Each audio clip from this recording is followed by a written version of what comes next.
మనం ఉన్నతంగా ఉండాలంటే సంపద ఎక్కువగా ఉండటం కాదు, స్ఫురత రూపం ఉండటం కాదు, అనేక కళలో ఉండటం కాదు. ఎలా ఉండాలి? ఇతరుల యందు దోషాలను కాక మంచి గుణాలను చూడగలడం. దోషాలు మాత్రమే చూడగలిగితే కొంగల్లాగా అవుతాం, కొంగలాంటి వారం అవుతాం. మంచిని చూస్తే ఏమవుతాం? హంస. హంస ఏం చేస్తుంది? పాల నుండి నీటిని వేరు చేస్తుంది. మనం అలాగే ఇతరుల నుండి దోషాలను కాక మంచిని చూడటం అలవాటు చేసుకోవాలి. ఎప్పుడైనా మనం మాయలో పడి దోషాల వైపు వెళ్తాం అనుకోండి, వెంటనే మనల్ని మనం గుర్తించుకుని మనం దోషాలని వదిలిపెట్టి ఏదో ఒక మంచి ఉండకపోదు, ఆ మంచిని చూడాలన్నమాట. తొలగించుకోవాలి దోషాలను. మన ఎందుకు మనం దోషాలను తెలుసుకుని తొలగించుకోవాలి. ఇతరుల దోషాలు వెనుక మనకు తెలియని కారణాలు ఉంటాయి. అజ్ఞానం, దుస్సాంగత్యం, ఆశ, ఇలాంటి వికారాలు ఉంటాయి. మరి వారు సత్సాంగత్యానికి రావాలని మనం భావన చేయాలి. కళ్ళు మూసి లోపలికి దృష్టి పెడితే మన అంతరంలో వికారాలు మనకు తెలుస్తాయి, మనకే తెలుస్తాయి. వాటిని సకారాత్మకంగా మలుసుకోవాలి. దోషాలన్నింటినీ సకారాత్మకంగా మలుసుకోవాలి. మనం తెలుసో తెలియకో ఇతరులకు చేసిన హాని, అపకారం, వీటిని గుర్తించి పశ్చాత్తాపం పొందాలి. ఇతరులపై ఉన్న క్రోధాన్ని ఎన్నో సంవత్సరాలు సాగించనేయకూడదు. ప్రేమగా పలకరించి ప్రేమతో నడుచుకోవాలి. ఇదే ఉన్నతుల లక్షణం. ఎవరి యందు కూడా దోషాలు చూడటం మాని మంచిని గుర్తించి వారిని మనతో సమానంగా భావించాలి.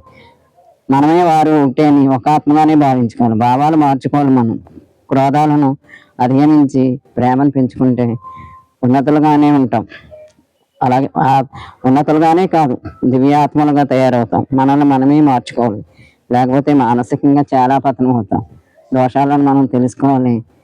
ఇవే ఒక పొరపాటు వల్ల మనం ఇలాగా లోపల భావాలు కానీ మాటలు కానీ పొరపాటు చేస్తే మనం పశ్చాత్తాపం చెంది మళ్ళీ అటువంటి చేయకూడదని ఒక నిర్ణయానికి రావాలి. అలా మనల్ని మనం మార్చుకోవాలి. కానీ మనలో మార్పు మనమే పొందాలి. ఇతరుల ఎంత మనల్ని మార్చలేరు, మనమే మార్చుకోవాలి. ఇది మనమే తయారు చేసుకోవాలి. అలాగే ఇదిగో చూడండి, పూలు ఉన్నాయి, ఇది రుచి ఉంది. ఇది ఎంత అందంగా ఉండి ఎంతమందికి ఆహ్లాదాన్ని పంచుతాయి. పూజకు పూలుగా మార్చుకుంటాం, తలలో పెట్టుకుంటారు. దాన్ని చూస్తేనే ఆనందం. అలాగే మనం చూసినప్పుడు ఇతరులకు అలాంటి భావాలు కలగాలి.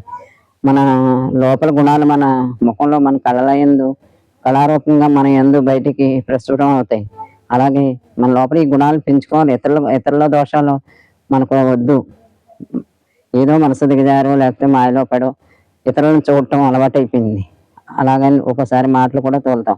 అన్నిటినీ వదిలించుకుని మన లోపల మనం చూసుకుంటూ వారు ఎందుకు అలా ఉన్నారు అని వారు మారాలని వారి వైపు మనం సద్భావనలు మనం ప్రచారం చేయాలి. వారు కూడా మార్పు చెందాలి. వాళ్ళు ఉన్నతులుగా తయారవ్వాలి, మంచి ఆత్మలుగా తయారవ్వాలి, దివ్యాత్మలుగా మార్పు చెందాలని. అలాగే మార్పు తప్పకుండా ఉంటుంది.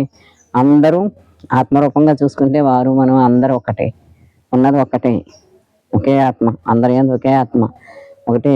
అది తెలుసుకుంటే ఇతరుల యందు మంచి తెలుసుకుంటాం, మంచినే చూద్దాం. ఇది మన జీవితకాలం అంతా సంతోషంగా ఉండటానికి మనకి ఎంతో దోహదం. మనకి మంచి దారిలో నడుస్తున్నామని మనలో మన ముఖంలో ప్రశాంతత వస్తుంది, కళ్ళలో దయ, మాటల్లో ప్రేమ. ఇంకా మనం అడిగేసిన మన లోపల మన గుణాలన్నీ బయటకు తెలుస్తూ ఉంటాయి. ఇవన్నీ దివ్య లక్షణాలు అన్నమాట. మరి దివ్యాత్మ స్వరూపులు అలాగే మనకు కనిపిస్తారు. గురువులు అలాగే కనిపిస్తారు, దేవతలు అలాగే కనిపిస్తారు, దేవుళ్ళు అలాగే మనకు దర్శనం ఇస్తారు. మనము ఇవన్నీ తెలుసుకుని మనము కూడా మన గుణాలు మార్చుకుని మనము దివ్య స్వరూపులుగా, దివ్యాత్మలుగా మనల్ని మనం దిద్దుకోవాలి. చెడు వైపు వద్దు, చెడు మాటలు వద్దు, చెడు వినవద్దు. చెడు ఎలా ఉంటే క్వశ్చన్ మార్క్తో ఉంటాయి. మనం ఆ చెడు వినొద్దని చెప్తూ ఉంటాయి, చెడు అనొద్దని బుద్ధి చెప్తుంది. అయినా మనం దాటేస్తాం. ఈ రేఖలన్నిటిని దాటేసి తర్వాత బాధపడితే మంచిదే. దాన్ని వదిలించుకుని గుణాలని నరుక్కుంటూ వెళ్ళి మంచిని మిగిల్చుకోవాలి, మంచిదాన్ని పొందాలి.